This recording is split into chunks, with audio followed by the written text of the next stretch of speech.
நாச்சதுவ நீர்த்தேக்கத்தின் வான்கதவுகள் திறக்கப்பட்டு சிக்கனுக்கு 3700 கனஅடி நீர் விடுவிக்கப்படுவதால் மல்வத்தோயாவில் உள்ள நீரை திறந்துவிட உள்ளதாக நீர்ப்பாசன திணைக்களம் தெரிவித்துள்ளது.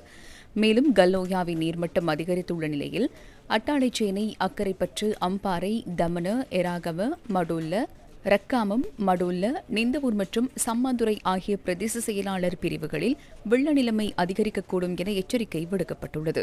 எனவே கல்லோயாவை அண்மித்த தாழ்நில பகுதிகளில் வசிக்கும் மக்கள் இது தொடர்பில் அவதானமாக செயற்பட வேண்டும் என நீர்ப்பாசன திணைக்களம் அறிவுறுத்தியுள்ளது. இதனிடையே பலத்த மழையுடன் கூடிய வானிலையால் 4 மாவட்டங்களுக்கு மண் சரிவு அபாய எச்சரிக்கை விடுக்கப்பட்டுள்ளது. பதுளை, கண்டி, குருநாகல், மாத்தளை மாவட்டங்களின் சில பிரதேச செயலக பிரிவுகளுக்கு மண் சரிவு அபாய எச்சரிக்கை விடுக்கப்பட்டுள்ளதாக தேசிய கட்டட ஆராய்ச்சி நிறுவகம் தெரிவித்துள்ளது. கண்டி மாவட்டத்தின் உடுதும்புர பிரதேச செயலக பிரிவுக்கும், மாத்தளை மாவட்டத்தின் யட்டவத்த, உக்குவள, ரத்தோட்டை, வில்கமோ பிரதேச செயலாளர் பிரிவுகளுக்கும் 2ஆம் கட்ட மண் சரிவு அபாய எச்சரிக்கை விடுக்கப்பட்டுள்ளது.